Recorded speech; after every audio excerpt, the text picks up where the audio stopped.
más cordial bienvenida a nombre del Centro de Estudios Europeos de la UNAM, de la Facultad de Ciencias Políticas y Sociales, y del área de Política Internacional de la UAM Xochimilco, en esta mesa 4 que se llama La Europa Post-COVID, Imaginarios sobre su futuro, del 17º Encuentro Interuniversitario de Estudios Europeos, perdón por el ruido, y que lleva por título La reinvención de Europa, actualidades y escenarios futuros. Saludamos con mucho gusto a los miembros de esta mesa, los profesores Nadia Beatriz Pérez de la UAM Xochimilco, también a la profesora Santiago Ánima de la Facultad de Economía de la UNAM, que nos da mucho gusto que nos acompañe. Saludamos también a Richard Follett de la Universidad de Sussex y también a Marek Madej de la Universidad de Varsovia. Y por supuesto que nos da mucho gusto a todos nuestros asistentes que nos acompañan el día de hoy por Facebook Live. Y como verán, pues tenemos una mesa de lujo. Son académicos de primer orden. Entonces, me voy a permitir dar un anuncio muy breve en inglés para algunos de nuestros ponentes. So, before we start this academic journey, I will allow myself to read some of the rules of this panel. First, the panel will last for 2 hours. The speakers will present in the same order as it is in the program. Each speaker will have a 15 minutes presentation time. I will alert you 2 minutes before the ending of your time. And we will hold, depending on the time, 1 or 2 blocks of questions and answers. Entonces, les comento a la mesa las reglas que vamos a operar el día de hoy. El tiempo establecido para cada mesa es de 2 horas. El orden de participación va a ser en el mismo que aparece en el programa. El tiempo asignado a cada participante es de 15 minutos. Y 2 minutos antes yo me voy a permitir avisarles que les quedan esos 2 minutos. Y posteriormente, según el tiempo, habrá 1 o 2 bloques de preguntas y respuestas.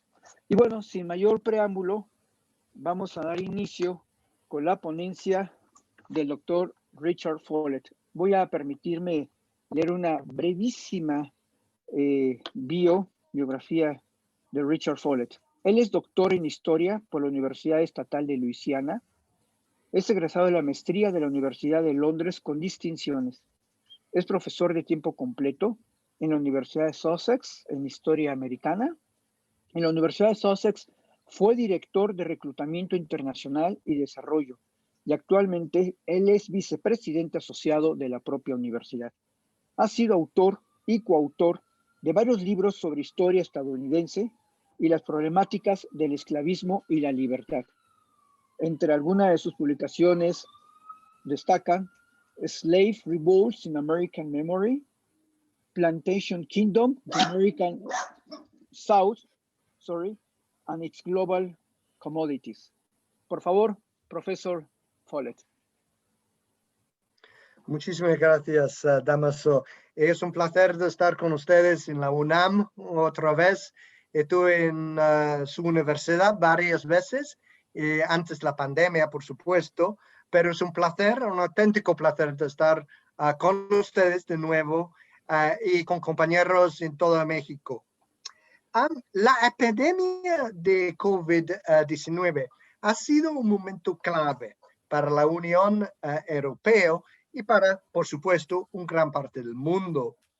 Algunos ven el proceso como una experiencia fundamental para la Unión, que ha acelerado la integración europea de formas inesperadas.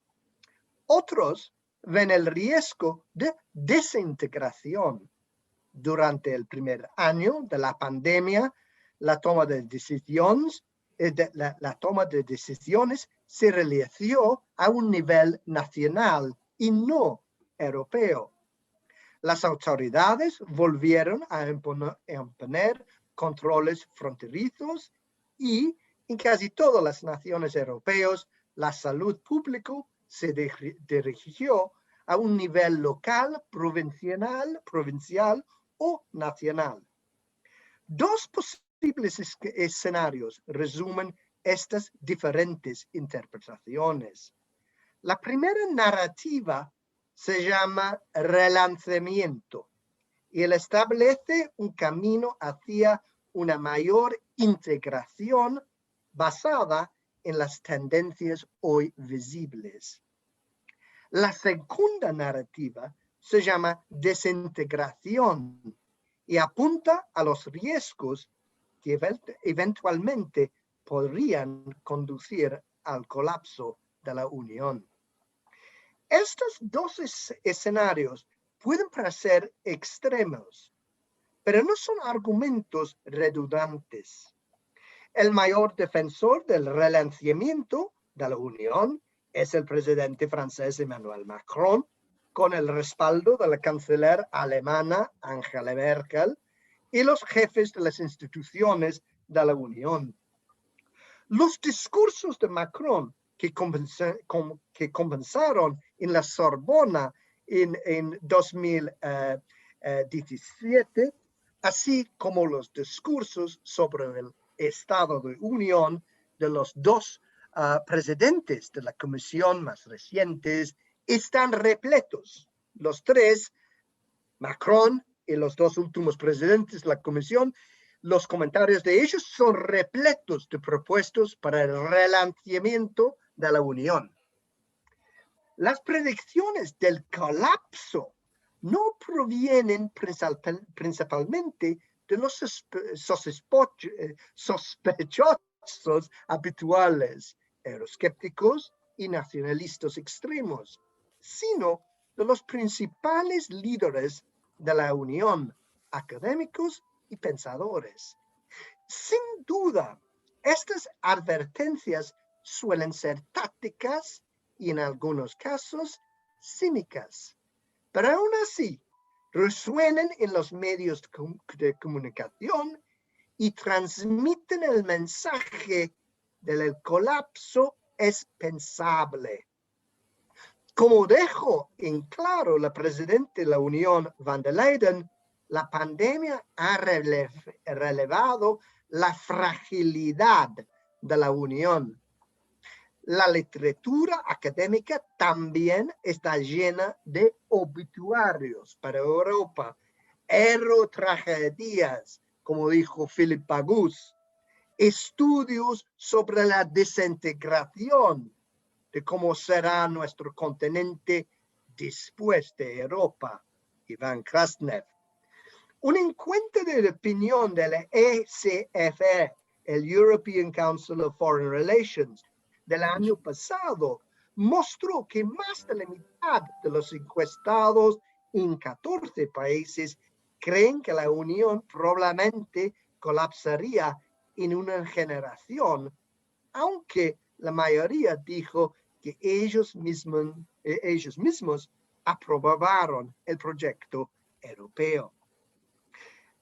Nuestros dos escenarios contienen elementos de verdad y confirman que la integración y la desintegración pueden ocurrir simultáneamente. Es difícil predecir cuál predominará al mediano plazo. Lo que está muy claro es que si los líderes de la Unión no pueden ser complacentes cuando salgamos del COVID. En todo el continente, las perspectivas económicas son atenuadas, quedan problemas sin resolver y, si somos sinceros, la pandemia y sus consecuencias económicas reducen aún más la brecha económica entre Asia y el Occidente.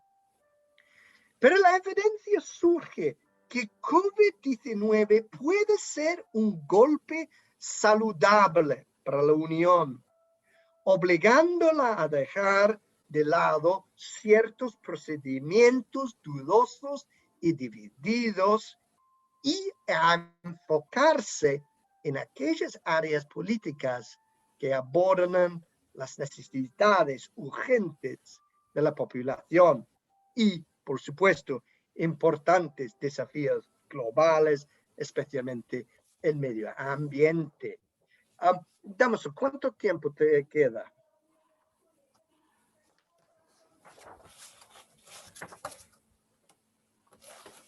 10, más o menos. 5, vale. Hasta ahora, la respuesta de la Unión a COVID ha registrado un gran éxito, un gran fracaso. El éxito es el acuerdo del verano pasado sobre un presupuesto de 7 años y un fondo de recuperación europeo específico, con un total de más de 1.8 trillones de euros. Esta decisión, que introdujo la deuda europea compartida, fue el mayor paso en la integración económica desde la introducción de Europa. Y esto indica más que nada realmente la posibilidad de relanzar la Unión post-COVID. Pero el gran fracaso al mismo tiempo, que indica la alternativa de desconectarse en Europa, es el gran fracaso, ha sido el intento de demostrar que solo la Unión puede distribuir vacunas en una forma rápida y equitativa para todos los Estados miembros.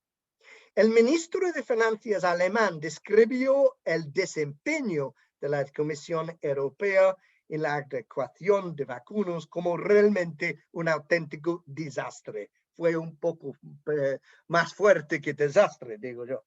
Ahora Hungría, Polonia, Eslovaquia, la República Checa están recibiendo vacunas de China o Rusia, mientras que Austria y Dinamarca están desarrollando una asociación con vacunas con Israel. La salud pública es en una gran medida una competencia nacional y en este caso la falta de experiencia, agilidad política y competencia técnica dentro de Bruselas ha sido problemática. Esto no es una crítica injusta.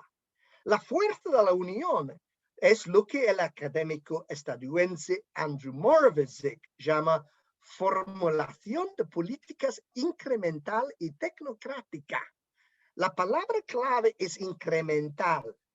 Debido a que la Unión es tan complicado, teniendo en cuenta la opinión de 27 gobiernos nacionales, 3 instituciones diferentes en Bruselas y varios grupos de partidos europeos, es inevitable que la Unión mueve lentamente. Su burocracia también es excesivamente burocrática. Pero lo que se necesitaba aquí era velocidad, voluntad para asumir riesgos y a reducir la burocracia. ¿Qué es la principal lección aquí?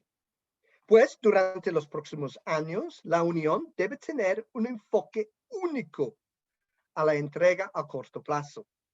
Una encuesta de opinión reciente revela que la legitimidad de la Unión se deriva de lo que ofrece. Por lo tanto, aunque la gran mayoría de los encuestados dijo que es importante tener un Parlamento Europeo, no menos de 60% estuvo en acuerdo con la afirmación que mientras la Unión lleve a cabo una acción eficaz, la presencia, dijeron ellos, la presencia o ausencia de un parlamento era de su importancia secundaria. Esta conversación indicó muy fuertemente, que lo que quiere la gente europea es más que la Unión.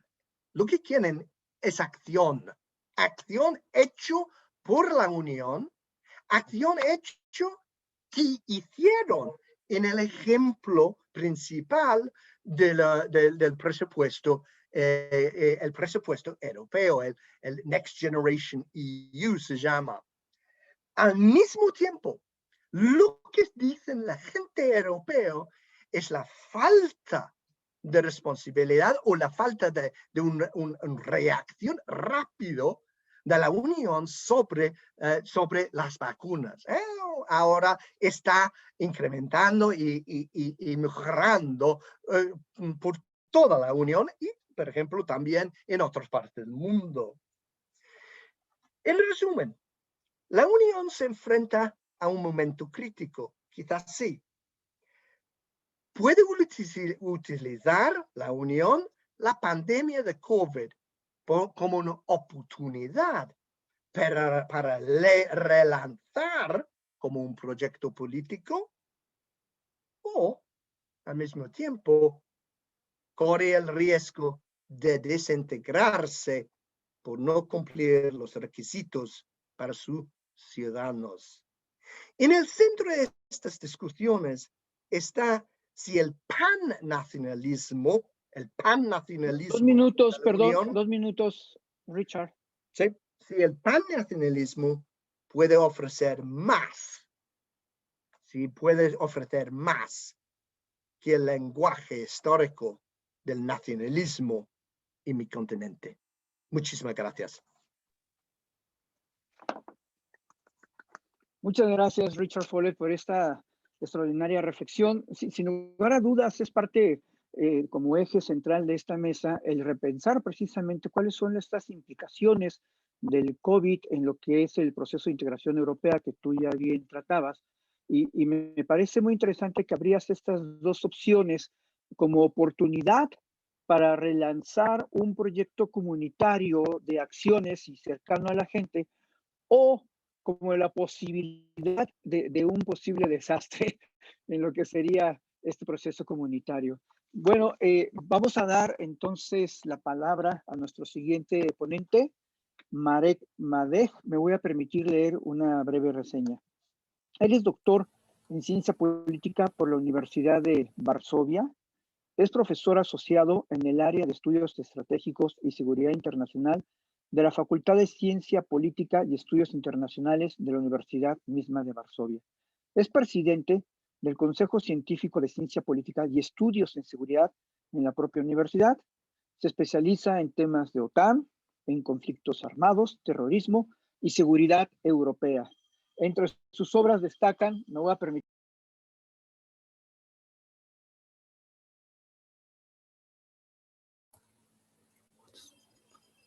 Perdón, pero ya saben, pasa cuánta gente aquí en la calle. Entre sus obras destacan Western Military Intervention After the Cold War, Evaluating the Wars of the West, de Routledge. También está NATO and Transatlantic Links, Main Determinants and Key Challenges. Entonces, Marek, please, the micro is yours. Thank you very much for that kind introduction, and thank you for invitation. You know, it was a while. It's been a while since I was in Mexico visiting UNAM for the first time and the last time as for now.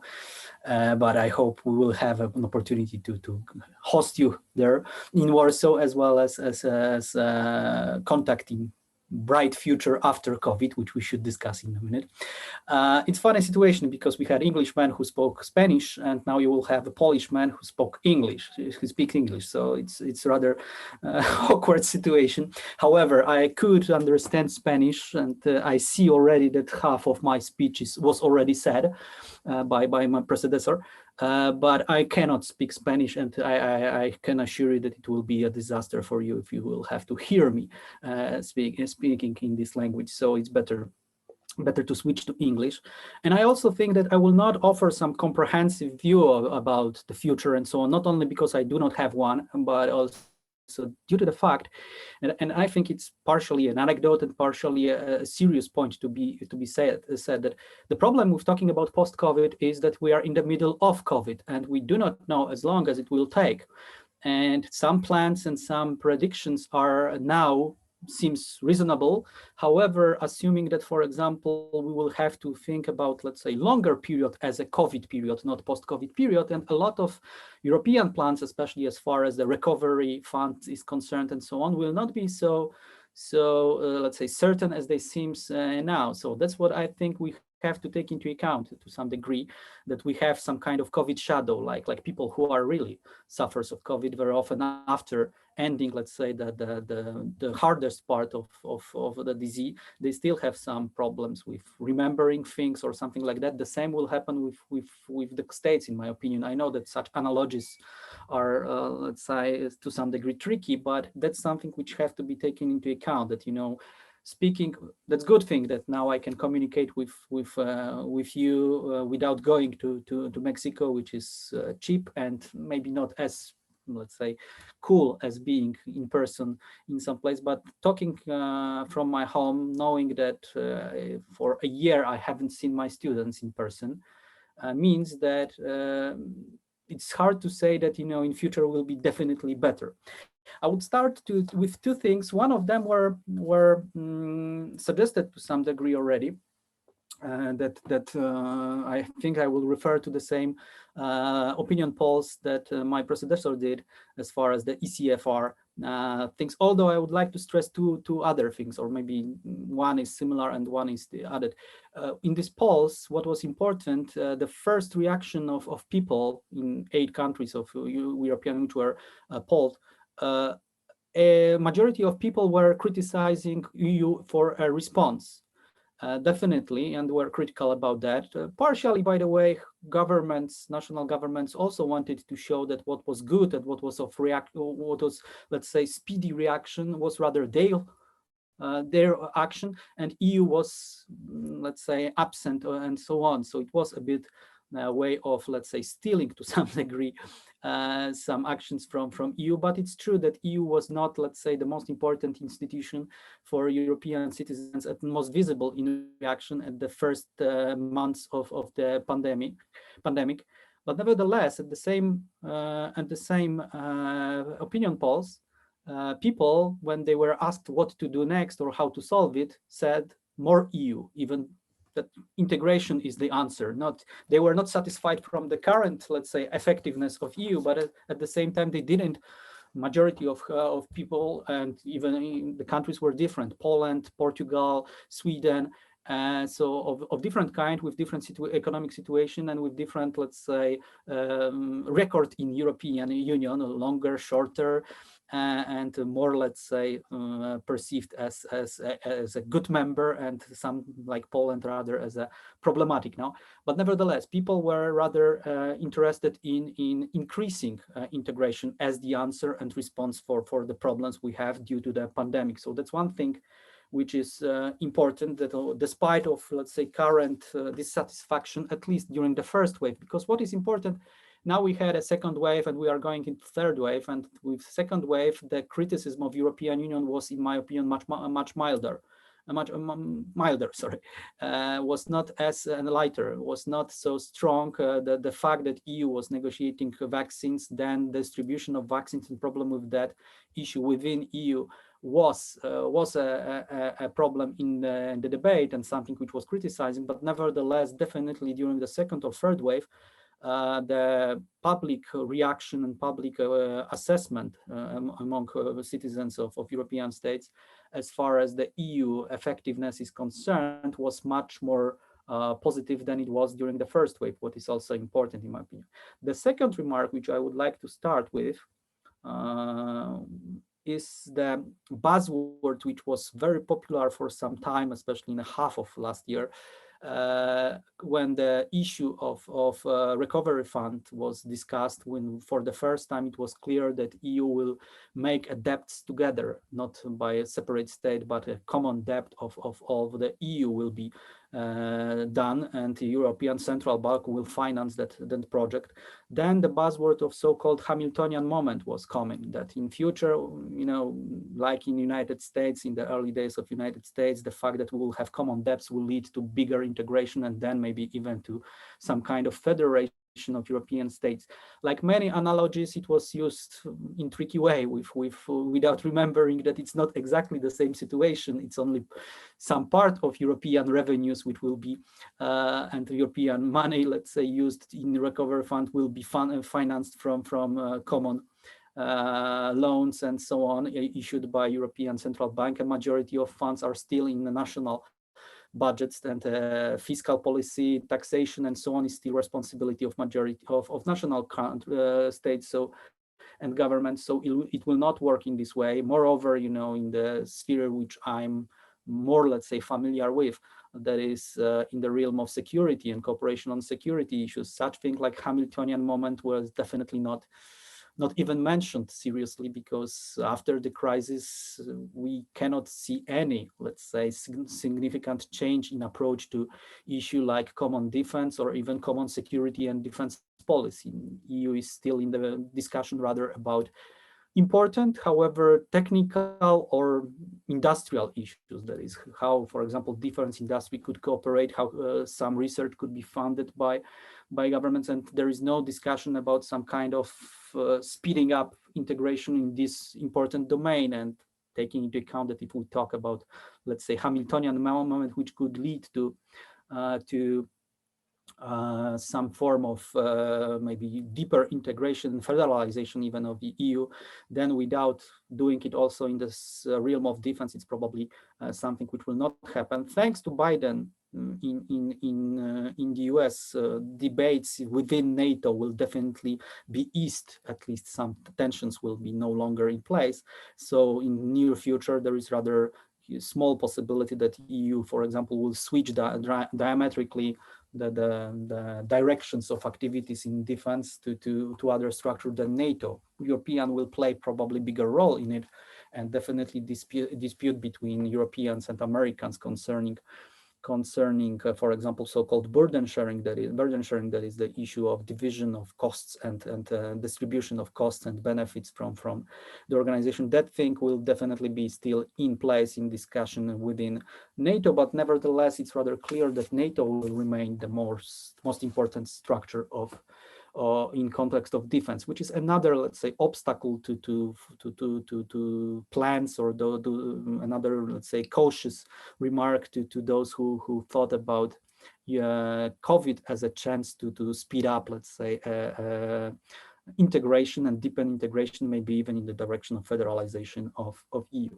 I would like to say a bit about the official, let's say, position of EU institutions. It was mentioned by Professor Follett earlier as well, that official position of EU bodies represented, like, you know, by Ursula von der Leyen, which is the chair of European Commission, is that COVID will be rather a form, on one hand, it's on a form of a chance for EU to do a deep reform. So the crisis as a source of a change, with, of course, reference to Chinese. In Chinese, it's the name. The word crisis is partially built on the word chance. So. And it also means that, and what is also interesting in the debate, when the recovery fund, some 750 billion of euros in loans and grants for member states, plus regular budget of EU. So in the debates, when it was presented, what was, in my opinion, important and striking was some form of faith, some form of belief. That what we could have after the COVID is, to some degree, we could, let's say, back on track to our European plans, which were the big plans, especially Green Deal, which were before COVID.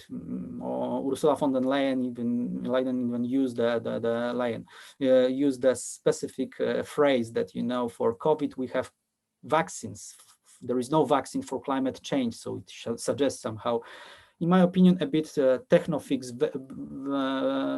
belief that that we can solve the problem of COVID with vaccination, which we already know that it's not so easy, taking into account the different forms of COVID and so on, and probably it will take much more time than even we predict in the late 2020, when people thought that simply common vaccination of population will end the crisis. Yep, 2 minutes left. All right. So to sum up, the idea was that we should focus on resilience, on green economy, together with the rebuilding of EU on the basis of such money that will be invested in the economy. I think that we should, let's say, it is easier said than done, that simply investing in new green economy, thanks to the, let's say, influx of money, will help EU to stabilize the situation and so on. The division about which my predecessor was talking, especially the problem with fragmentation, which is possible taking into account the situation of countries in the south and north of Europe, especially, taking into account also the possibility that if COVID lasts longer, for example, Portugal, Spain, or Italy and Greece will have another year without tourism, which for their economy will probably disaster. And I don't know to what degree it will be possible to finance it from the money from Holland, Finland, and Germany, which do not want to do this to some degree, at least some part of the society. It's, by the way, good to remember that Alternative für Deutschland, that is the right, let's say, populist party in Germany, issued a case to tribunal in Germany to stop, let's say, the procedure of ratification of the recovery fund. And there are also countries like Poland and Hungary, which could be problematic here. So that would be an issue. We'd have also to take into account that the European plans to focus on resiliency and could be even stopped also by the geopolitics. That is the role of China, and the China will be rival even on the territory of technology. That is, green technology is not only European thing, which could be a speciality for Europe, which, by the way, is lagging behind a bit in such things like cloud technology or even some green technologies. And also even that kind of things like, of course, I'm from Poland, so I have to say about Russian threat. But it's true, Russian threat is an issue in that sense that that's how, for example, with the internal problems caused by COVID, Putin is dealing by collecting, increasing military presence in close to the Ukrainian border. So that's also an issue. But to end on positive note, I think that COVID was a good chance for Europe, and probably it will be a good chance for European states to deal better with populism in Europe. That is, it's visible that those governments which are now running mainly by populists, like my own Polish government, Hungary, they are dealing relatively not better, but worse with the crisis than in case of countries which have no such strong position of populist parties. And despite all propaganda and so on, which could be used by such governments, it's more and more visible. So I hope at least that it will be some kind of moment when the populist wave, which was increasing in the previous years in Europe, will be stopped simply by some kind of reality check that populists are not good in dealing with a crisis, although they could, let's say, offer attractive receipts for crisis. In practice, when they have to do this, they are not so good. And maybe that will be a good conclusion for my speech. Thank you. Thank you very much, Dr. Madek, for your presentation. It's been quite interesting and you address a lot of topics, pero bueno, le agradecemos la ponencia al doctor Madek. Sin lugar a dudas, puso sobre la mesa otros puntos muy importantes en esta situación de la Unión Europea y el COVID, en una visión un poco más, digamos, feliz acerca de lo que pudieran ser las consecuencias del COVID en la Unión Europea. Y mencionó algunos puntos importantes. Uno de ellos, por ejemplo, el concepto mismo de post-COVID. Cuando hicimos el programa pusimos cómodamente post-COVID, pero hay aquí una observación interesante de que ¿cuándo va a llegar ese post-COVID? Si alguna vez llega. A lo mejor estamos hablando del periodo del COVID en el cual estamos nosotros, sin lugar a dudas, inserto.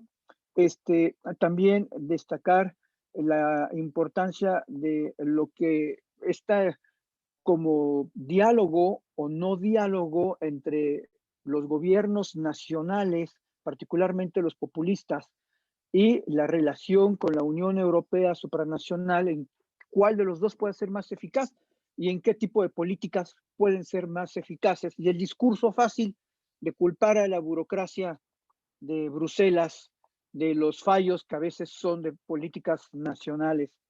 Las cuestiones de qué puede venir no después del post-COVID, sino digamos en este periodo de COVID ampliado respecto a las capacidades de resiliencia de la Unión Europea, que constituyen un punto fundamental, sin lugar a dudas, la apuesta también a lo que pudiera ser la economía verde, y pues bueno, son temas todos bastante interesantes, y al final la cuestión de la Unión Europea frente a otros, digamos, actores internacionales importantes, como puede ser la propia China. Voy ahora a presentar a nuestro siguiente ponente, nuestra siguiente ponente, la maestra Beatriz Pérez Rodríguez. Ella es profesora de tiempo completo de la UAM, Unidad Xochimilco. Actualmente se desempeña como jefa del área de política internacional de esa institución. Es profesora asimismo de la asignatura de Unión Europea en la Facultad de Ciencias Políticas y Sociales en la UNAM, y sus líneas de investigación versan sobre Europa, el concepto de desarrollo de Europa, cooperación para el desarrollo México-Unión Europea, relaciones birregionales, Unión Europea-América Latina y el Caribe. Por favor. Muchas gracias. Gracias por estar en este panel con un tema muy, muy interesante. Yo también empecé con el planteamiento de la mesa, empezando de la Europa post-COVID sobre imaginarios sobre su futuro, y obviamente mencionar sobre la relevancia que tiene Europa, el continente, por tener un proceso de integración como el de la Unión Europea, que es uno de los más avanzados que tenemos en el mundo.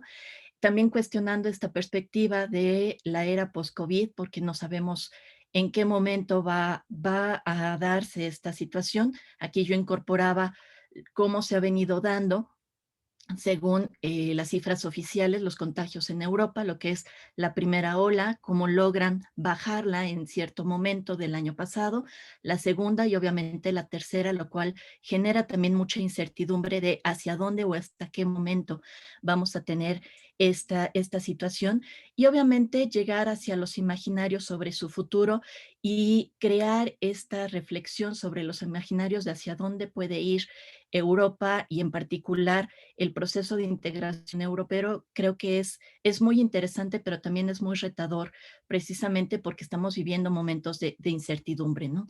En los cuales veamos en esta reflexión cuáles son los antecedentes, en qué momento estaba el proceso de integración europea. Teníamos algunas crisis que se habían ya presentado desde el Tratado de Constitución, una crisis intracomunitaria, principalmente en temas políticos, la crisis financiera, que es una crisis que viene principalmente de Estados Unidos, que no se genera dentro del propio proceso de integración europeo, pero que sus características por la moneda comunitaria y por la interdependencia económica que tiene entre sus estados, tuvo obviamente otros tintes y otras complicaciones respecto a su recuperación. La crisis de refugiados también es una crisis externa que empieza desde con lo que es el inicio de las primaveras árabes y ya mucho más fuerte con la guerra en Siria, y también, por supuesto, otro momento que va a marcar mucho el proceso de integración europea, que es el Brexit, ¿no? Este referéndum, que es una crisis intracomunitaria, que también va a ser de los antecedentes de estas condiciones que ya venía tratando de resolver tanto en su economía los estados europeos por la crisis financiera, sus efectos a largo plazo, la reestructuración de muchas condiciones económicas de agencias europeas, etcétera, que estaban en Reino Unido, esta perspectiva a lo mejor de un efecto dominó, de cómo se estaban dando las negociaciones para evitar esos efectos, y que obviamente ahorita, bueno, se presenta las condiciones hacia lo que es esta crisis o policrisis de de COVID-19. Cuando hablamos del futuro de Europa, yo me di a la tarea de revisar en dónde o en qué documentos veíamos algunas reflexiones sobre lo que se quería en el futuro en el proceso de integración europeo.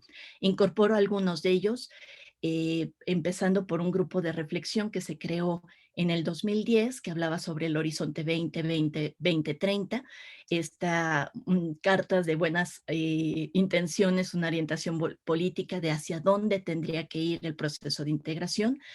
Otro que sería, por ejemplo, el libro blanco propuesto por la Comisión Europea, que era precisamente de hacia dónde va el proceso de integración después de la situación del Brexit, con estos 5 escenarios que planteaban, diciendo que se podía elegir uno de ellos, se podía combinar, simplemente eran ciertas líneas para iniciar la discusión respecto a esto. Las orientaciones políticas que acaban de mencionar algunos de mis predecesores sobre cuál es el plan de trabajo de la Comisión Europea 2019-2024, en donde ya se habla del plan verde, donde se habla de esta Europa digital, donde se habla de estas condiciones de hacia dónde se busca que en estos próximos 5 años tenga la integración europea.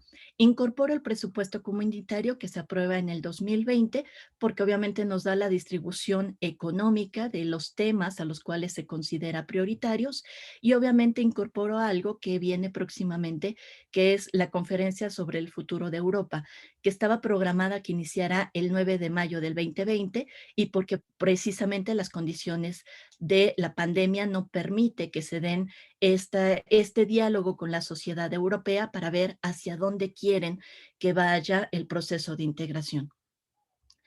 ¿Qué es lo que ha sucedido con estas condiciones de la pandemia? Pues esta policrisis, ¿no? Vamos a hablar de crisis sanitaria, crisis económica, crisis política, crisis social, etcétera. Y como se ha mencionado acertadamente, tiene diferentes perspectivas y acciones que vamos a ver, algunas a nivel nacional, que son las primeras, y otras a nivel comunitario.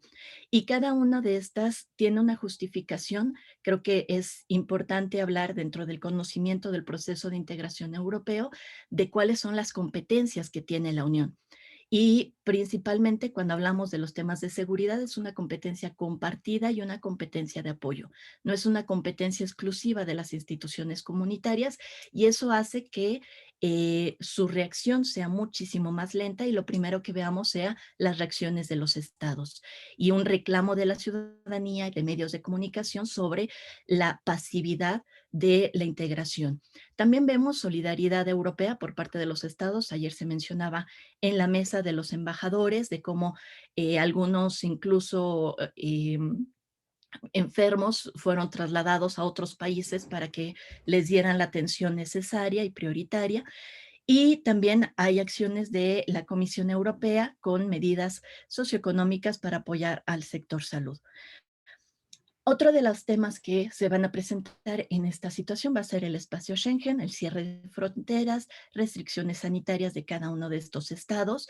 Ahí vemos cómo es a nivel nacional y cómo después la Comisión Europea busca crear cierto control para asegurar la circulación de bienes esenciales y también lo que es la repatriación de ciudadanos europeos en las mejores condiciones.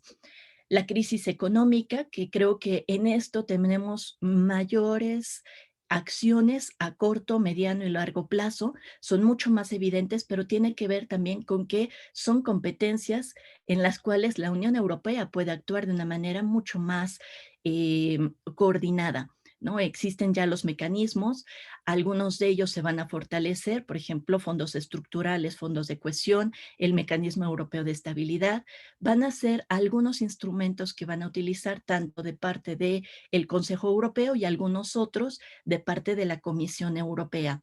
Incorporo, por ejemplo, lo del SURE, que es sobre empleo. Se esperaba, por ejemplo, que España tuviera un incremento de 6 puntos en el desempleo en el 2020 y solamente fue de 2,5, precisamente por estos recursos y estos apoyos que se están implementando a pequeñas, medianas empresas, la flexibilidad en el gasto público con el Pacto de Estabilidad y Crecimiento, que se plantea que va a estar hasta el 2023, ¿no? Para que se pueda invertir en estos sectores de salud. También tenemos crisis política. y dentro de esta crisis política, pues también revisar las medidas que hay contra la desinformación, creando un portal de Internet por parte de la Comisión Europea, y también mucha diferencia, este lema de Europa en la diversidad, lo vamos a ver también a nivel nacional, cómo los diferentes jefes de Estado y de gobierno van a modificar la aprobación nacional que tienen respecto a sus políticas por los efectos de la gestión de la crisis, ¿no? En algún momento veíamos a Macron que venía con indicadores muy bajos por los chalecos amarillos, las modificaciones a pensiones y demás, y que al principio de la crisis suben el porcentaje de aprobación. Lo mismo pasa con Merkel, que traía los efectos de las políticas sobre la crisis de refugiados, pero que la pandemia, con esta primera, segunda ola y tercera ola, hace que después esos indicadores que habían sido mucho mejores vuelvan a bajar. Dentro de las negociaciones intracomunitarias en los temas políticos, creo que se rescata mucho en muchos documentos, en los análisis de varios académicos, esta negociación histórica, que es la segunda más larga del proceso de integración, dura 90 horas, solo es más larga la negociación del Tratado de Niza, y es precisamente para ver cómo se hace este programa, tanto del presupuesto comunitario como de próxima generación, para poder salir en las condiciones económicas de los efectos del COVID-19. Y bueno, también hay algunos efectos en esta crisis del despido de funcionarios a nivel nacional y a nivel comunitario. Alguien de la Comisión Europea, un alto funcionario, por no cumplir las medidas impuestas por cada uno de los estados respecto a las restricciones por las cuarentenas. Cuando hablamos de estas políticas que se han hecho, hablamos mucho de del programa de próxima generación para la Unión Europea. Creo que hay que rescatar que es un cambio hacia lo que se dio en la crisis financiera, a lo que tenemos en la situación actual. Aquí se va más hacia la solidaridad europea y a evitar lo que era la austeridad que se presentó para Grecia y algunos otros estados. Sin embargo, esto fue negociado después de la primera ola, no está considerando la segunda y la tercera, y además estos recursos económicos está programado que lleguen más o menos para el 2023-2025. Entonces es un gran éxito de negociación del año pasado, pero tiene que pasar por ratificaciones de las ayudas europeas. Ahí incorporo un mapa de cuáles ya lo han aprobado y cuáles todavía están en proceso, y estamos viendo obviamente ver esa ratificación de deuda común, creando recursos propios para residuos de envases de plástico no reciclados, crear otros respecto a comercio de derechos de emisiones, arancel a carbono importado, impuestos sobre operaciones de grandes empresas o un impuesto digital, ¿no? ¿Hacia dónde puede llegar esta perspectiva comunitaria? Para ir cerrando, incorporo algunas reflexiones que también ya mencionaron mis antecesores sobre cómo están las encuestas. Y me llamaron la atención algunas en particular, una que tiene que ver con el Brexit, que se hizo una por los 100 días después del Brexit, un sondeo de opinión, y que 2/3 partes decían que estimaban que el programa de vacunación en Reino Unido era mucho más exitoso porque no formaba parte de la Unión Europea, y que en caso de que se realizara en ese momento un nuevo referéndum, el 54% estaría a favor del Brexit. Entonces, esto es uno de los indicadores de ver cómo se está viendo en Reino Unido y cómo puede propagarse también esa información hacia los otros países miembros de la integración europea. Retos a nivel nacional en la política con la gestión de la crisis sanitaria, económica. Las elecciones en París ya empezaron y tiene estos tintes, viene cambios en Alemania.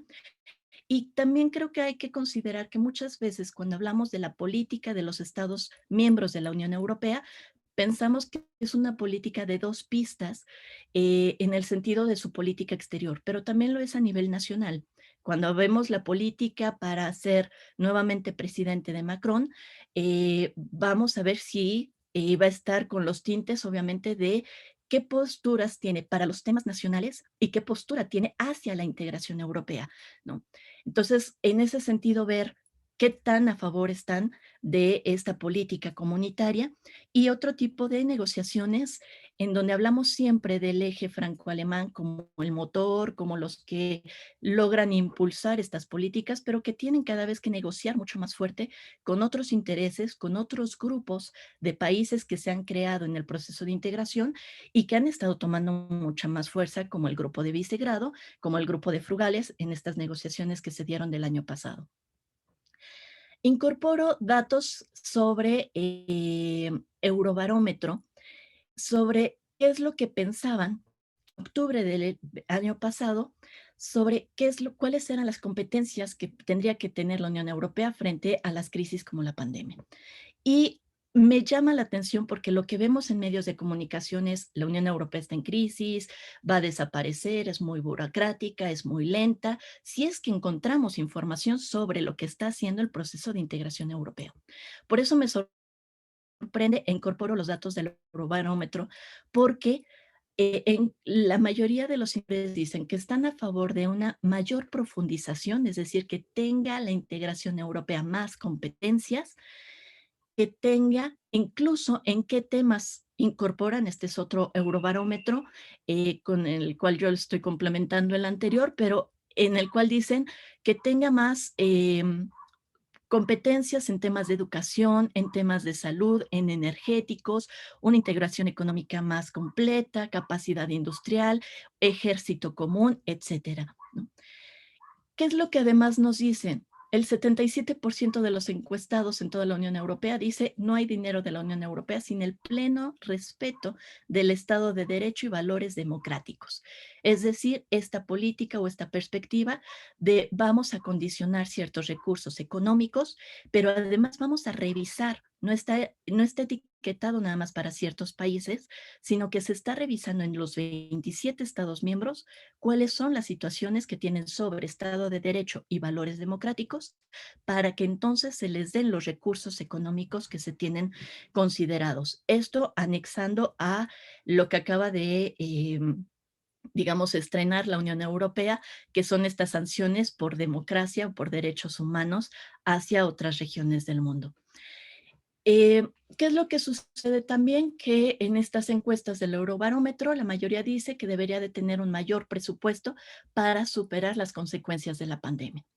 ¿A qué nos lleva todos los indicadores? Pues obviamente a decir este cuestionamiento sobre la solidaridad y la unión comunitaria versus los intereses y acciones nacionales. ¿Hacia dónde pueden ir estas conferencias sobre el futuro de Europa? ¿Qué es lo que harían los ciudadanos europeos? ¿Qué es lo que quieren que tenga el proceso de integración? Si quieren que tenga más competencias, más presupuesto, más democracia, más responsabilidad para que nos den estas respuestas coordinadas, pero vamos a entender también cómo es la integración europea. La integración europea solemos pensarla entre supranacionalidad versus intergubernamentalismo. Y realmente no existe tal 2 debate. minutos, por favor. Claro que sí, gracias. El intergubernamentalismo es lo que permite la supranacionalidad y lo que vemos es que va a la par en el proceso de integración. Si bien iríamos, o nos dicen estos indicadores, que se buscaría una mayor profundización del proceso, es decir, una mayor supranacionalidad, se va a dar a la par de lo que es esta parte de los intereses nacionales. Un ejemplo de ello es este pase verde digital, donde se busca fomentar el turismo, tener otra vez esta libre circulación de personas de una manera más coordinada, evitando restricciones nacionales, pero aún así se dice que si se aprueba, la idea es que va a ser con las condiciones y restricciones que maneje cada uno de los estados. Fortalecimiento de la integración europea con una mayor profundización, considerando principios que tiene, principio de subsidiariedad, principio de proporcionalidad y obviamente los principios de atribución, responder a los retos que se le presentan tanto a manera intercomunitaria como en su política exterior, fortalecimiento de las acciones del Estado como para ser mucho más eficientes si es que no las puede hacer o todavía no han pasado a lo que es el ámbito supranacional. Y bueno, por mi parte sería todo. Muchísimas gracias.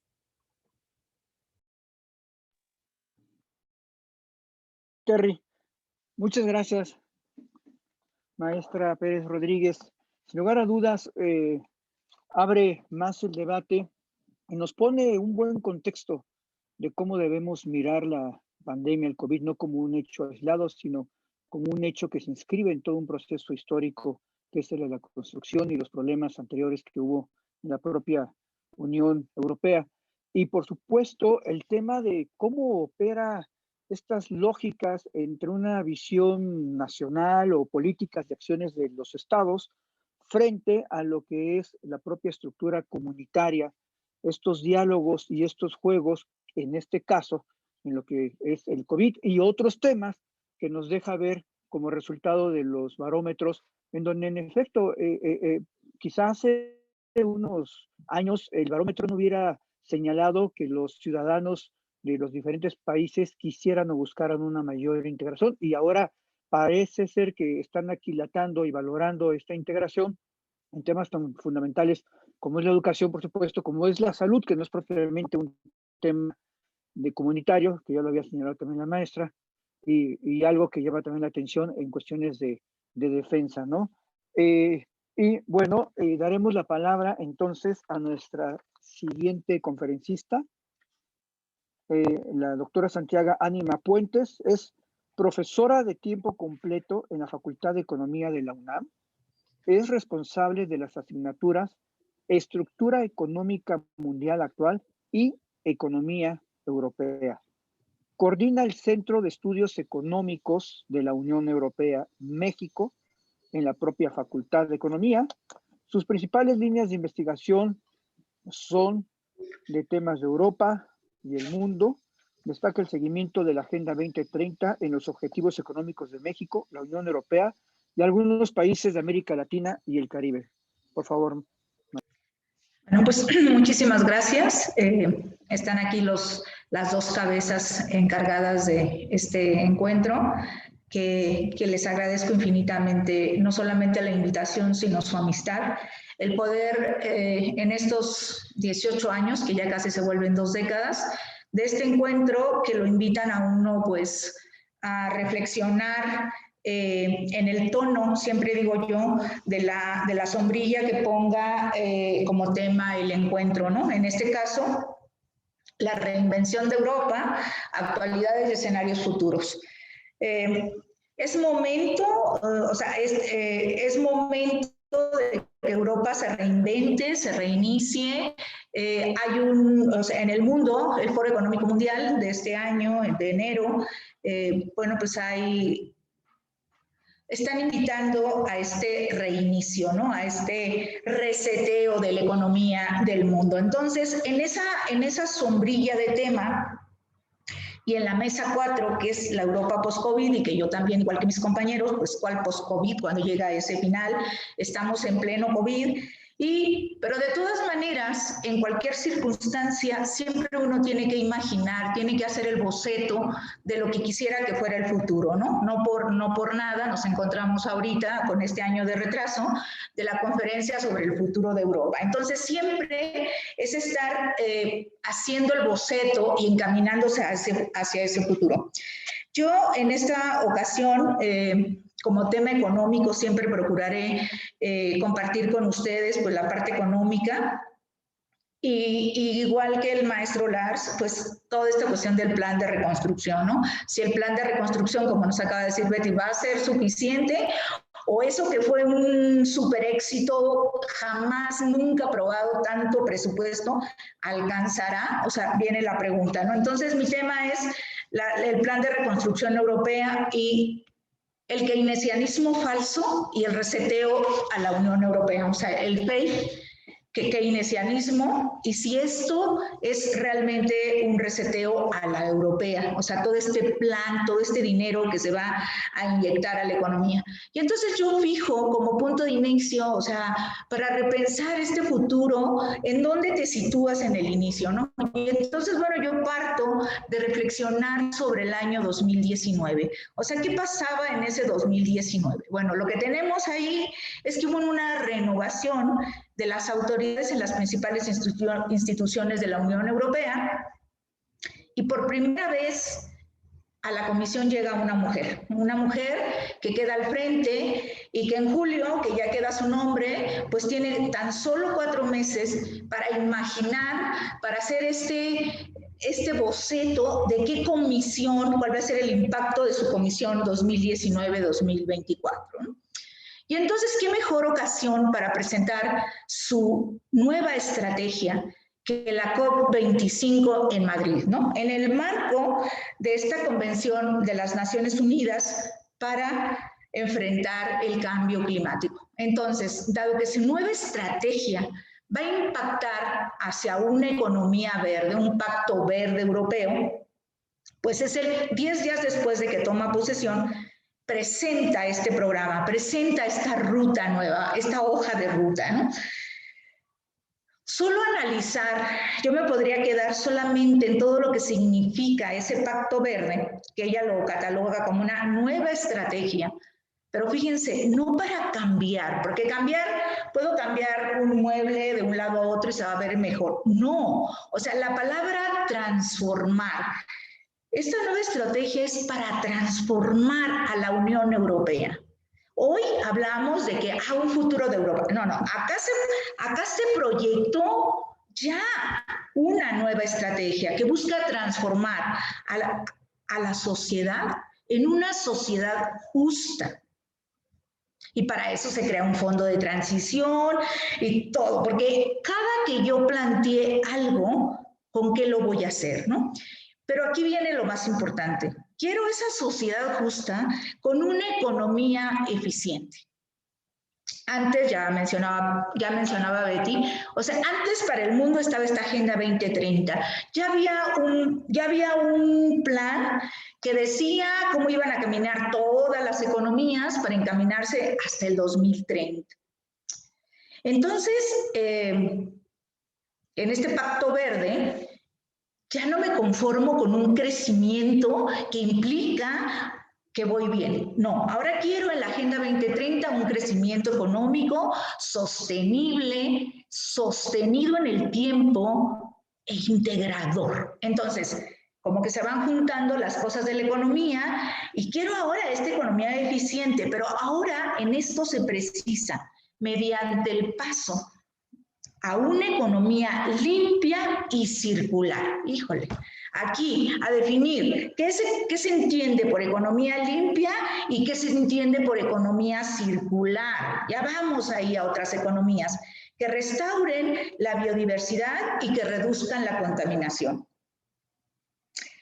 Simplemente la economía circular lo que busca es un modelo económico basado en el principio de cerrar el ciclo de los recursos de forma que se produzcan los bienes y servicios necesarios al tiempo que se reduzca el consumo y el desperdicio de energía, agua y materias primas. Vemos entonces que efectivamente estas economías que hoy ya les estamos poniendo otras cuestiones, pues tienen otro requerimiento, ya no es cualquier economía. Y que la economía limpia busca mejorar la economía de una nación al proponer un cambio en el modelo de negocio tradicional que las organizaciones han estado llevando a cabo hasta ese momento. Tiene que impactar la producción y la comercialización de las organizaciones en la economía de las naciones, del mundo. Esta nueva estrategia del Pacto Verde, que requiere todo esto que les estoy comentando, estamos en 2019 cuando apenas dio tiempo de hacer un equipo de trabajo, de situarme y de hacer un diagnóstico. ¿Cómo le voy a hacer? Primero ya tengo lo que quiero. Lo siguiente es cómo le voy a hacer para lograr esto que quiero impactar en mis 5 años de gobierno. Siempre en el momento que yo tomo las riendas de algo, pues tengo que tener un programa de trabajo bien definido, los tiempos, pero sobre todo los dineros. Y en aquel tiempo, cuando ya desde el 2018, o sea, la Unión Europea viene caminando con un horizonte en las cuestiones de los dineros de a 7 años. Y en esos 7 años se le llama marco financiero plurianual a 7 años. Estábamos por concluir el marco financiero anterior, 2014-2020, 2019 ya hay bastante claridad sobre cómo se van a ir aumentando los montos para esos 7 años, ya hay claridad. Aún así, para que este pacto verde pueda ser llevado a cabo, se necesitaban 260,000 millones de euros por año para poder realmente decir, voy a lograrlo en estos 5 años, además del marco financiero que ya estaba más o menos claro, ¿no?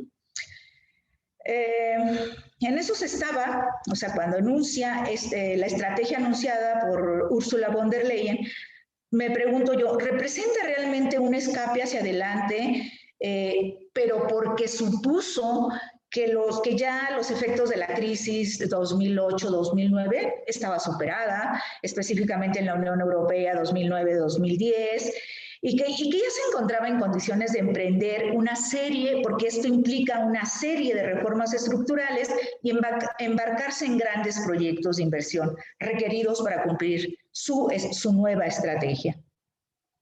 Esas buenas intenciones, tan solo unos meses después, se ven trastocadas en diciembre del 2019, pues por la emergencia que significó la llegada de este virus y que a todos sorprendió, pero que mostró que tanto las variables económicas como otras cuestiones estaban realmente, no era lo más adecuado, ¿no?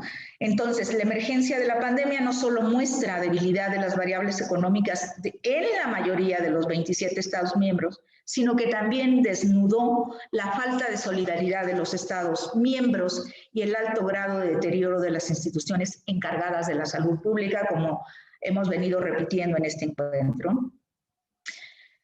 Pero puesto que la pandemia debía de ser combatida, ¿no? Lo primero que se le ocurre a todo el mundo pues son estas cuarentenas estrictas ante no tener otras medidas que a lo mejor un año después podrían haber sido más adecuadas. Se aísla la población y con ello, por primera vez en la historia, en el plano económico, se producen un choque tanto por el lado de la oferta como por el lado de la demanda, produciendo una recesión solo comparable a la Gran Depresión de los años 30 del siglo pasado. Este choque de oferta se genera o está asociado a grandes transformaciones en el proceso productivo, cambios tecnológicos, guerras o escasez natural o artificial de productos estratégicos, como por ejemplo los choques petroleros 73-79. Y por el lado de la demanda, los choques de demanda se relacionan a cambios imprevistos en el consumo privado, la inversión pública o privada y en el gasto público. Bueno, pues al quedarse la población en sus casas, se genera simultáneamente este choque de oferta y de demanda, produciendo una recesión que, como ya les digo, se compara, ya muchos teóricos de la economía están comparando esta crisis 2020 con esta crisis que fue importantísima en el siglo pasado y que se ubica con el crack de la bolsa de 1929. Y sobre todo, lo que uno tiene a un año de distancia y esta posibilidad de comparación con el siglo pasado son todos los efectos subsiguientes, incluida la inestabilidad y las catástrofes que se van a generar post-COVID. Se está diciendo que van a ser similares a la depresión de los años 30. Entonces aquí lo que a mí me invita es empezar a comparar cómo fue en aquel tiempo y cómo está siendo ahora. Y aquí es donde viene lo del fake keynesianismo, ¿no?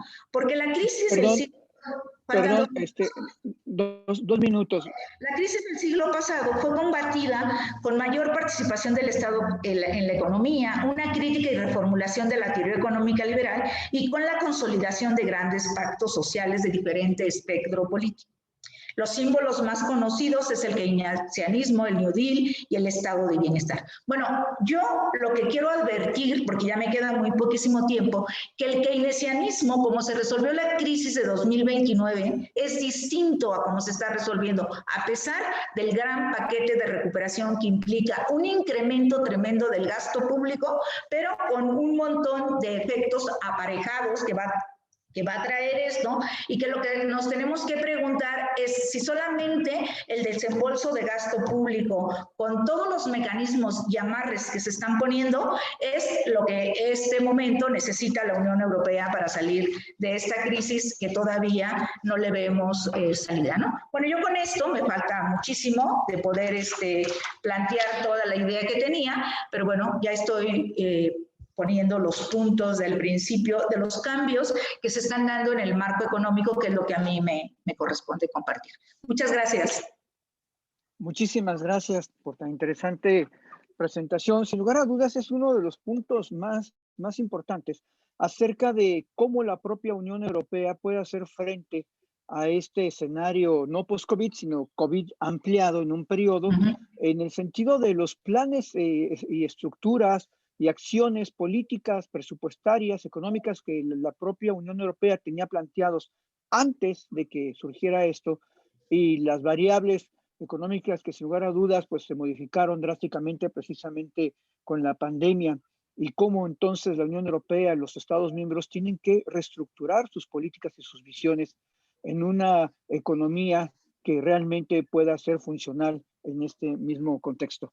Voy a dar la palabra a nuestra ponente Ana Luisa Trujillo, la maestra Ana Luisa Trujillo. Ella es candidata a doctora por el programa de posgrado en Ciencias Políticas y Sociales de la UNAM. También es maestra en Relaciones Internacionales por la propia Facultad de Ciencias Políticas y Sociales. Es profesora del Centro de Relaciones Internacionales, también de la Facultad de Ciencias Políticas y Sociales. Actualmente se desempeña como secretaria académica del Centro de Relaciones Internacionales y tesorera de la Asociación Mexicana de Estudios Internacionales.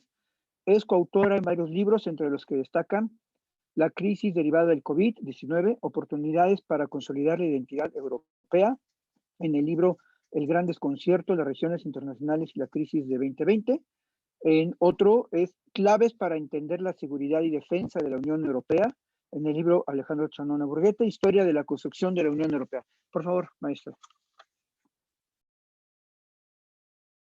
Muchas gracias, maestro Damaso Morales. Muchas gracias también al comité organizador por la invitación, por esta iniciativa que me da muchísimo gusto, de la que me da mucho gusto formar parte y además compartir la mesa con tan distinguidos académicos.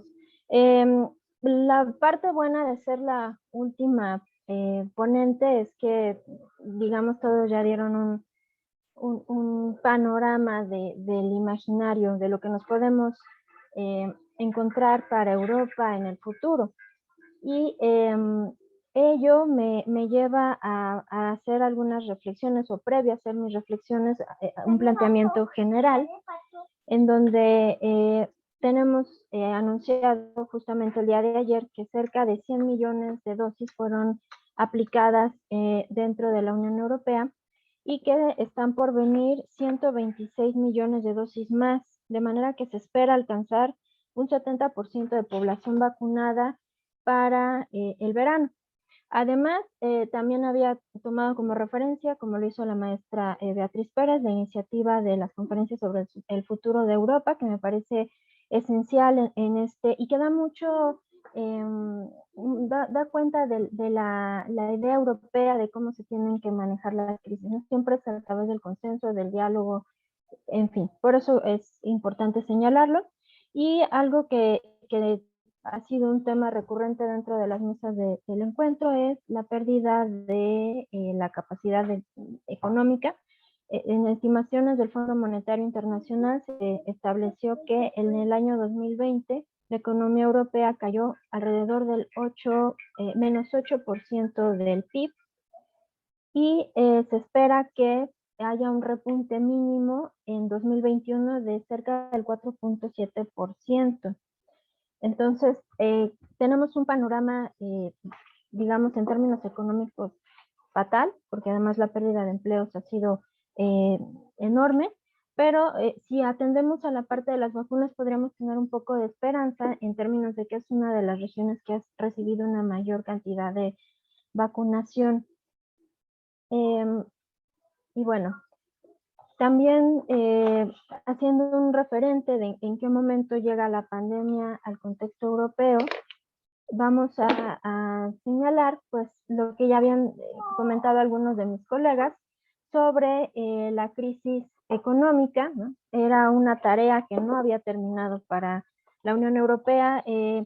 Los índices de desempleo, la falta de crecimiento económico y la creciente desigualdad y la falta de oportunidades en Europa ya eran un tema que se tenía que atender. La estrategia Europa 2020 era un documento, es una iniciativa que estaba enfocada a revertir los efectos negativos de la crisis. Y si hacemos un balance de lo que se propuso en la estrategia 2020 y lo que se tenía hasta el año pasado, nos vamos a dar cuenta que no había muchos resultados positivos, ¿no? La parte de la desigualdad, la parte de la población que cae en línea de pobreza eran tareas que se tenían todavía como pendientes. Entonces, si sumamos a esto, además, también el asunto de la economía, la falta de crecimiento económico y el objetivo que se tenía de alcanzar un porcentaje del alrededor del 3% del Producto Interno Bruto de la Unión Europea en inversiones en innovación y desarrollo, vamos a tener un panorama mucho más complicado, ¿no? Bueno, estamos todavía lejos de determinar, como señalaban también mis compañeros, de determinar si el efecto de la pandemia va a ser un efecto pasajero, ¿no? Todavía estamos inmersos en una dinámica y Europa está inmersa en una dinámica de crisis de pandemia, ¿no? Es más, no hemos salido de la pandemia, entonces es complicado determinar si esto es un impasse nada más y al cabo de los 2 años que pronosticaba la Organización Mundial de la Salud, vamos a volver a la vida normal o a la vida que conocíamos antes del inicio de la pandemia, o esto va a significar definitivamente un cambio en la manera en la que se van a dar las dinámicas de las relaciones internacionales y las propias dinámicas de la Unión Europea. Bueno, entonces, lo que sí es un hecho, creo yo, es que las prioridades de la agenda internacional van a cambiar. Y probablemente no cambien los actores, ¿no? Y eso le da un lugar ya específico a la Unión Europea, pero sí van a cambiar muchos de los temas van a ser diferentes, aunque quizá algunas reglas del juego también vayan a ser diferentes, quizá los actores principales no, y ahí tenemos también, ya posicionamos a la Unión Europea en un lugar, ¿no? No va a ser, en este juego no va a regresar el mundo y la Unión Europea va a estar en la primera línea, eso creo que no va a suceder a pesar de toda la intención que hay de fortalecer la acción exterior. Entonces, bueno, quería, retomando esta parte de los grandes retos que tiene Europa en la parte social, ¿no? Les comentaba hace un momento que la estrategia de Europa 2020 había planteado el 75% de población entre 20 y 64 años debería de tener empleo, algo que no se consiguió, se quedó al menos el último reporte, el 73%. En investigación y desarrollo, el 3% del PIB de la Unión Europea debería de ser invertido en innovación y desarrollo. En cuestión de cambio climático y energía, las emisiones de efecto invernadero se tendrían que haber reducido en un 20% para el año 2020. En educación, el porcentaje de abandono escolar debería de ser inferior al 10% y al menos el 40% de la generación entre 30 y 34 años debería tener estudios superiores completados. En pobreza y exclusión social, la población en riesgo debería de ser menor a 20 millones de personas. Sí, este era el panorama que se planteaba para el año 2020. Les comentaba, no se alcanzaron la meta. Por ejemplo, la población línea de pobreza está en 111.9 millones de personas, según la última medición que se hizo en 2017. Lo que nos hace pensar con estas condiciones es que los objetivos no se van a alcanzar, que el deterioro de los sistemas de bienestar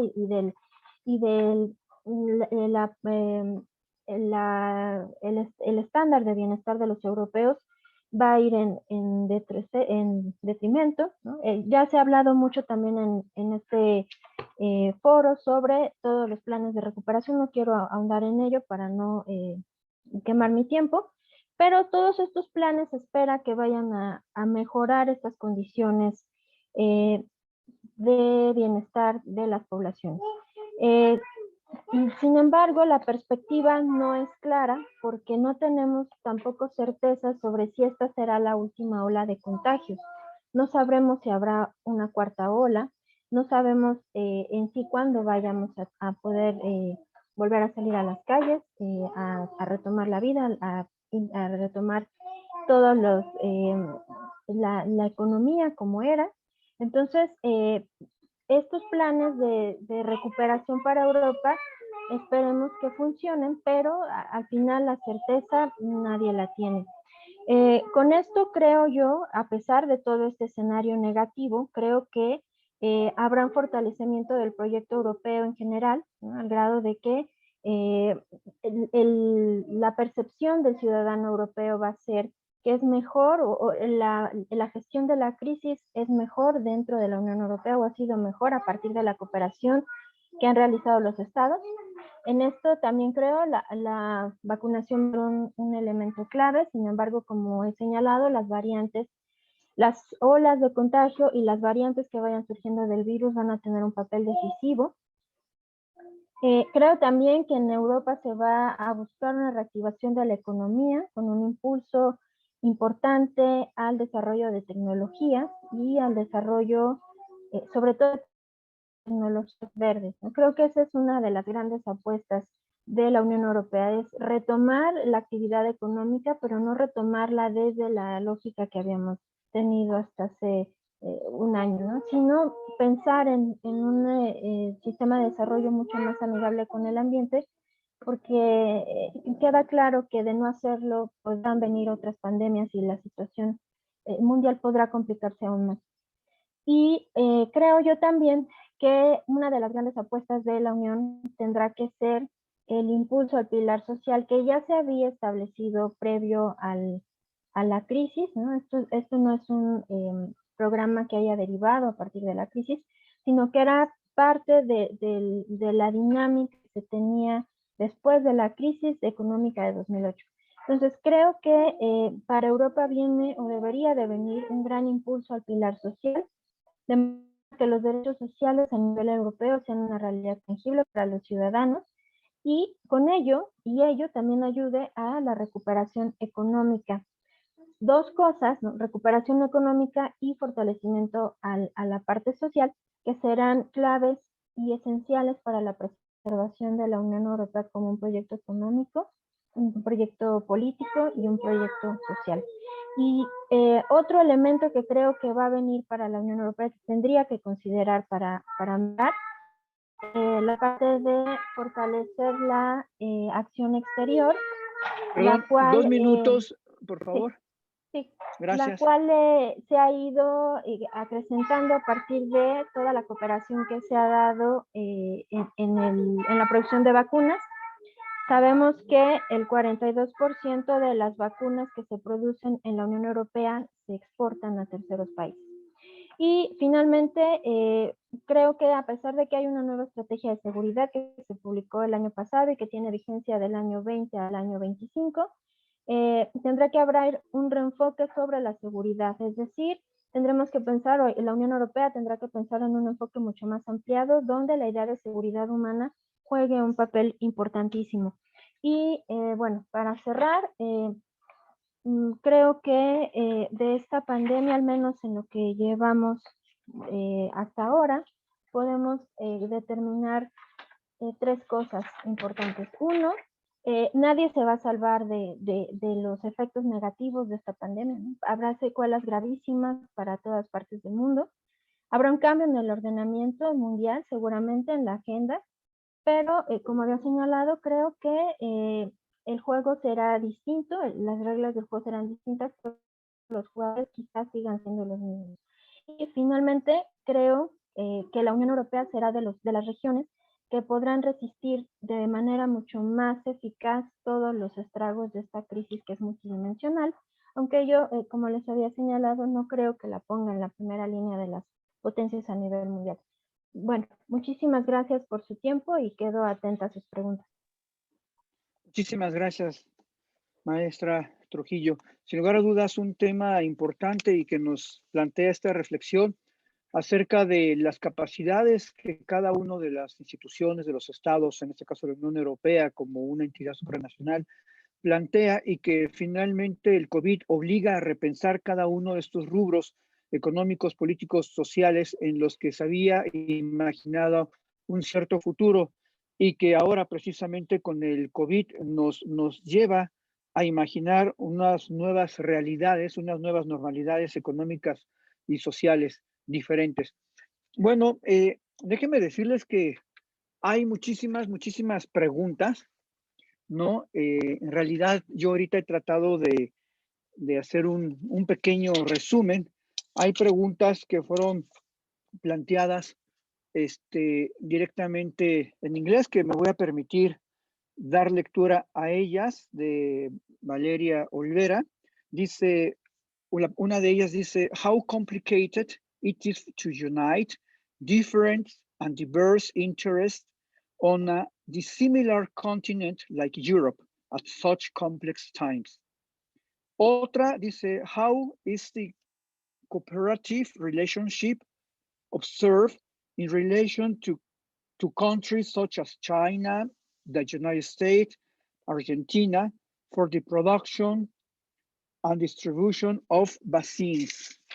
Otras preguntas tienen que ver con el tema de los derechos humanos en este periodo de la pandemia, desde cuestiones de decisión de vacunarse o no. Otras preguntas tienen que ver con la crisis que plantea el COVID en materia medioambiental, los obstáculos y oportunidades que esto puede tener, y sobre todo lo que es la gobernanza climática y la economía circular.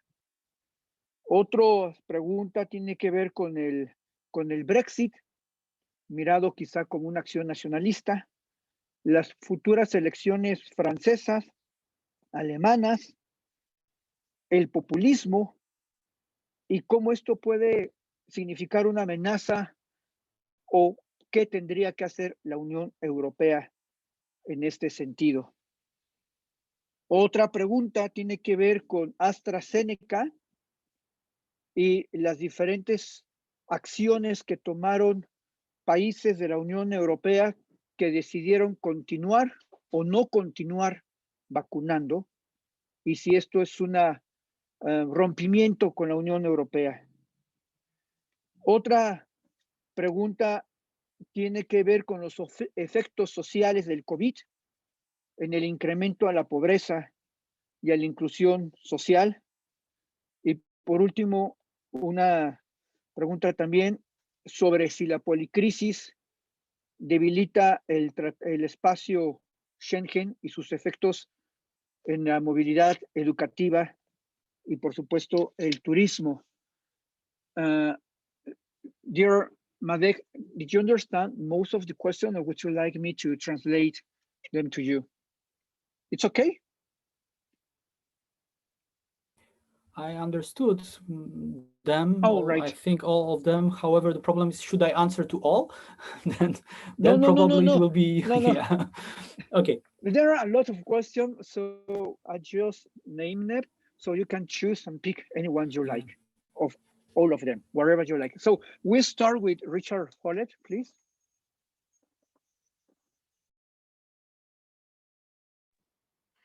Can I answer in English and then I will add some comments in Spanish? Would that help? So it'll be a combination response. Of course. To the questions. I'll answer the question about cooperative relationships and the need for cooperation across the Eurozone. And there has been some commentary about vaccine, the rollout of the vaccine programs in the UK, and that has been very successful within the United Kingdom. And I think now roughly around 60% of the UK is vaccinated, so much higher than anywhere else in the European Union at this moment. But what that has triggered is not just a wave of vaccine nationalism that I think Ana Luisa and Beatriz spoke about in their presentations, but it's really shown the limits to cooperation. Because as Boris Johnson has said publicly, the success of the British was based on greed and capitalism. Greed and capitalism. Capitalism in supporting AstraZeneca and the greed of holding on to vaccine supplies. So I think the British example has shown just how important cooperative relationships are. Because if you don't cooperate, and you could argue that the British have not, the reaction is, yes, short term, the British will gain an advantage short term, but not in the long term. So my own feeling about cooperative relationships is that it's essential. And this is part of the problem that COVID has shown, is the limits to cooperation across the Eurozone. There have been limits not just in the vaccine acquisition, there are limits to the reactions to the vaccines, there are limits to the way in which the Eurozone is working together. I am a dedicated European. Brexit to me was a disaster, a personal disaster, a political disaster. But I can recognize that within the space of vaccines, within vaccines, the need for cooperation is critical unless we go back to vaccine nationalism. And as a historian, the problem of Europe is the problem of nationalism. And we cannot allow nationalism to come back as a strong language into European politics. Britain has brought the language of nationalism back to European politics. It is now out of Europe. It's a third country. It is not relevant in the European context any longer. But they have brought back the politics of nationalism, and we cannot afford that to move in the vaccine space. I can reflect a little bit in Spanish, Damaso, but I think it will take a long time. If you want to just distill what I've said or into a few words. Well, I believe it's not really necessary. Most of our public understand. Maybe they don't speak or have a proficiency in English, but they do understand. So before we continue with our answer, it seems that Professor Lars Bernice has a rising hand. Please, Professor, go ahead. Muchas gracias, excelente mesa, y tengo unas reflexiones una with Mike from Warsaw. Makes me very happy that you are here, and I see in your room in Warsaw it's already dark, so in Europe it's coming to the night. And your idea, COVID as a chance to resist populist governments, that sounds to me very, very positive. It gives me hope for the future, and there probably you can give us more ideas on this topic. Then, Beatriz, tu idea con la intergubernabilidad y la supranacionalidad también me llamó mucho la atención. Si puedes explicar un poco más. Y la tercera idea que me llamó atención de Santiago, ¿no? Que el keynesianismo de 2019 es distinto al keynesianismo clásico.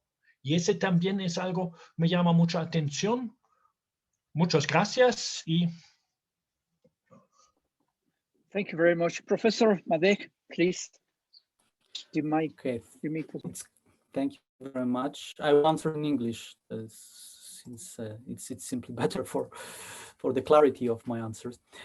First, I would like to answer for the question which was directly given to me on Facebook that how complicated it is to unite different and diverse interests on a dissimilar continent like Europe at such complex times. Well, probably you should ask rather Ursula von der Leyen or somebody like that to ask to how it's. But short answer is definitely it's very complicated. However, what I would like to stress that fortunately, despite very often, the differences in interest are more differences in interest of governments, people who are representing countries, less between countries as such, or in that sense, I would like to say about, remember the level of complex interdependencies which are already in Europe, thanks to common market and other elements of cooperation. That limits, let's say, de facto differences, at least on the basic level, interest in all European countries, even if differently presenting it. Those who are members of EU have, let's say, common interest in keeping, for example, international trade intact and that kind of stuff. So it means that although, of course, you have 27 countries in European Union with so many, let's say, different governments. In these governments, very often you have 5, 6, 7 parties which are involved. Sometimes you could be a hostage of 15-seat party like in Poland that, which criticized the government for signing the recovery fund, and therefore it could, let's say, demand some things in internal politics. But nevertheless, as far as the, let's say, core interest, thanks to level of interdependency we have, they are more and more common, and therefore I think it's something which really helps to unite, let's say, that different position, because very often it's more difference in interest of group of interests or politicians, less of countries as such. And in case of such dramatic and fundamental crisis, that some of that particular interests are have to be put aside, even due to the fact that ultimately, for example, even politicians has to respond to needs and positions of its own society, and that society is first and foremost preoccupied very often for simply welfare and that kind of stuff. So that's maybe not a good answer, because from technical point of view, I do not know really how to solve very often the complexities of different position between states. But remember that thanks to that level of interdependencies, it's simply easy or it made it easier due to some, let's say, core common needs. As far as that, my idea, in general, I'm a pessimist, so it's very rare for me to say something optimistic.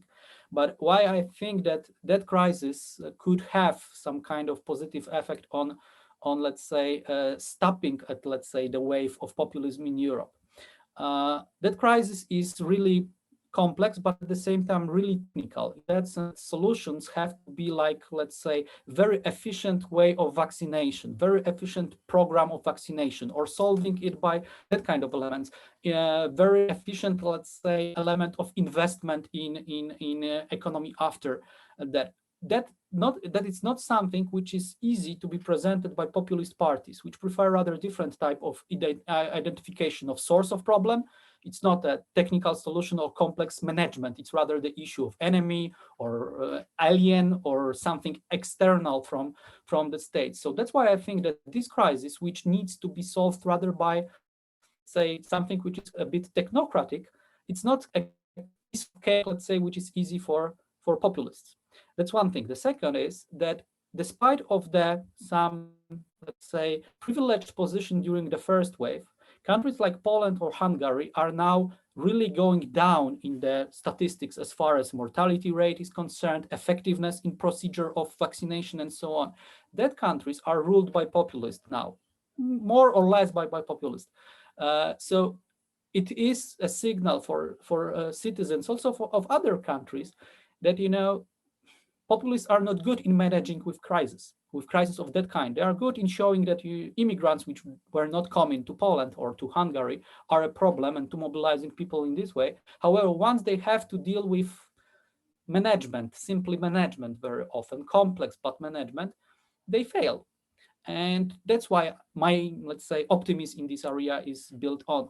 that's partially the question concerning the rise of, for example, Le Pen in France, and I do not want to say that, you know, I think that there is no risk of such problem, especially in France, but honestly speaking, I think that effectiveness, especially of the program of vaccination, which is gradually growing in Western Europe, at least, could help to stop that problem as well. Although, of course, depends on how big, let's say, how deep depression after the COVID will come. Although it's true that there was an unprecedented level of investment is prepared. So we'll see if it will work, although it's mainly state, let's say, investment, so we cannot be fully sure. And one thing, there was a question concerning the impact on let's say, green economy and so on. I think as for today, for Europe, it's rather the crisis is the official program is that we will do as we planned, in that sense that investment caused by COVID and the whole program of recovery is would be even bigger stimulant for green economy, and investment in green technologies is one of the idea of how we could, let's say, deal with the consequences, especially economic consequences of COVID. I'm not maybe as optimistic as European bureaucrats are that it will work in such way that the very fact that we need to invest in some technologies doesn't mean that technologies will be really efficient, and especially in economic sense. But definitely there are, for example, some reports which say that investment based on the recovery fund very often could go into the let's say, not green branches of economy, but other way around, to those which are rather polluting and so on. That could happen. But I think that at least the plan is that it should not, let's say, have a detriment effect on plans to achieve goals set in context of climate change by European just before COVID, and at least the level of determination of European institutions here is rather high. Societies are also really for that. The increases, even during COVID, there is an increase in support for more green economy.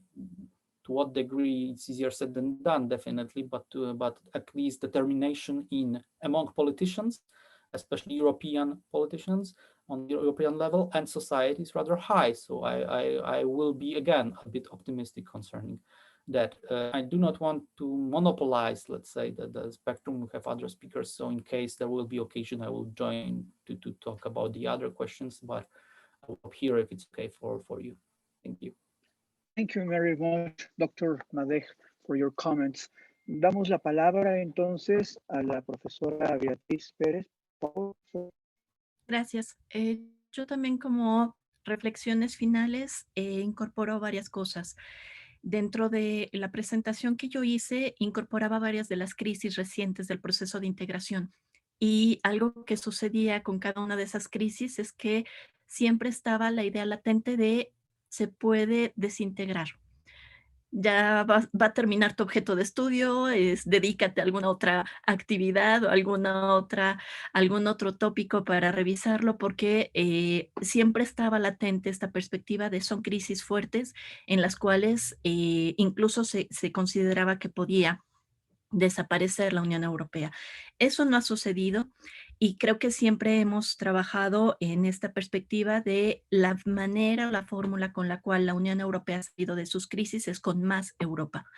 Es incorporando políticas en las cuales no estaban dentro de esta perspectiva supranacional, que no habían cedido las atribuciones los estados y que por lo tanto no se podía avanzar de manera conjunta, cooperada entre todos los estados miembros. Esta situación también, no incorporé esa gráfica, pero en el Eurobarómetro venía una gráfica en la cual hubo un mayor número de ciudadanos europeos que se empezaron a cuestionar sobre su propio conocimiento de la integración europea, lo cual puede ser algo muy bueno para precisamente estas conferencias sobre el futuro de Europa, el hecho de saber que existe, el hecho de estar mucho más atento y cuestionar y proponer qué es lo que les gustaría que hicieran. Y también creo que es necesario tener muy claro cuáles son las atribuciones del proceso de integración europeo. Cuando se menciona que no ha sido suficiente lo que ha hecho, que no reaccionó de manera más rápida, etcétera, creo que es empezar a ver que siempre estas crisis lo que han generado es no teníamos o no existía la voluntad política de los estados para que esa competencia fuera comunitaria. Y entonces las crisis van generando que se avance, que se den pasos en ese sentido. Mencionan también sobre las divisiones que hay entre los diferentes modelos o perspectivas de los estados-nación, miembros del proceso de integración, y creo que eso también es parte del ADN de la integración. Es necesario que se tengan estos diferentes modelos porque además la Unión Europea no busca tanto esta perspectiva de la armonización, busca que tengamos, perdón, de homologar, sino de armonizar ciertas políticas, de cooperar, de dialogar, de tener esta forma de... y finalmente yo creo que algo que sigue debiendo el proceso de integración en las crisis anteriores y que se demuestra todavía más en esta crisis es que no difunden las acciones que realizan las instituciones comunitarias. No hay un gran impacto de todo lo que todo lo que están haciendo en el ámbito de salud, en el ámbito económico, en el espacio Schengen, en muchas otras áreas que están trabajando.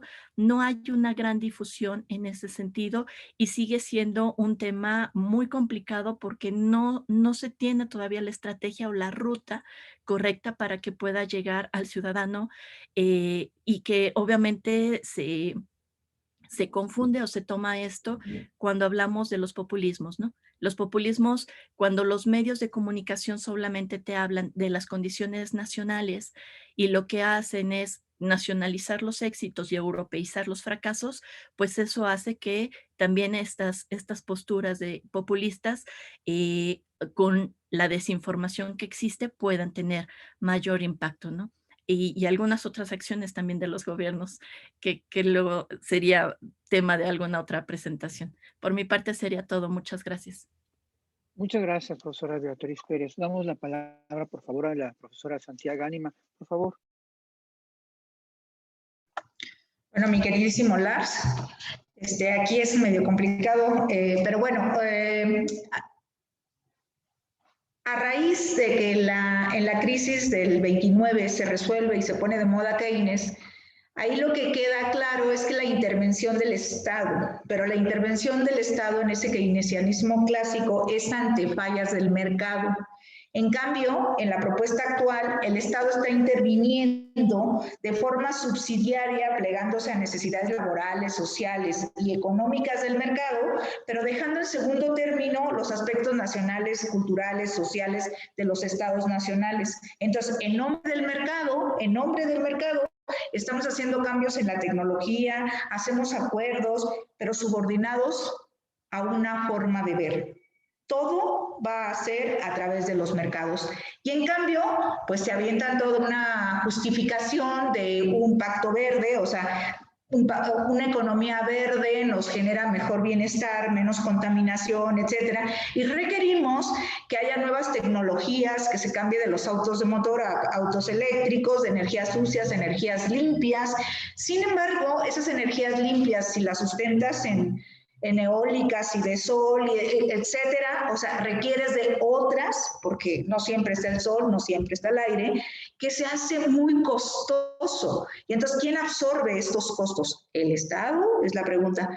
En esta ocasión, ¿cómo, tomando la teoría keynesiana, estamos resolviendo? Y ahí es donde yo decía, o sea, las diferencias de ver cómo se resolvió una crisis con un contexto, etcétera, que por mucho que las hagas similares, hay que buscar los puntos finos de exactamente cómo se aplicó allá y cómo se está aplicando ahora. Entonces, desde el punto de vista del keynesianismo clásico, lo que como se está usando ahora no es ante fallas del mercado, porque el mercado ahí está, es el capitalismo, y por eso yo les decía que desde el Pacto Verde Europeo, o sea, la propia Comisión reconoce que es necesaria la inversión privada, se invita, hoy es inversión pública-privada, no es solamente el Estado, pero las grandes inversiones, todo esto que hay que desembolsar, desde ese momento que ellos dicen necesitamos 260,000 millones de euros extra al marco financiero, extra todo, para que este Pacto Verde sea una posibilidad y que lleguemos, como ya lo decía la maestra Trujillo, a tener estos bocetos y estos dibujos para el 2020, 25, 30 y lleguemos en cada cierre a que no pudimos cumplir porque el diagnóstico que se generó, como se generó para crear la nueva estrategia de Pacto Verde, es que en cada ocasión tú tienes que saber qué tienes, qué te falta y qué es lo que se requiere. Y entonces aquí, dado que la teoría está haciendo el símil de que estamos resolviendo igual, a mí en esta ocasión me ocupa fijarme exactamente si se está usando la teoría keynesiana igualita y lo que descubro es que no. Entonces, esa es mi posición. Muchas gracias, maestro Morales. Ya lo podremos hacer una toma de café con Lars para ampliar. Sin lugar a dudas, eso queda pendiente. Damos la palabra a la maestra Ana Luisa Trujillo, por favor. Muchas gracias. Bueno, lo que planteaba la doctora Santiago me parece muy interesante y seguramente yo me sumaré a ese café después porque es verdad que el keynesianismo es una tentación para reactivar la economía, ¿no? Eso es una realidad, pero también es verdad que las condiciones del mundo han cambiado demasiado, ¿no?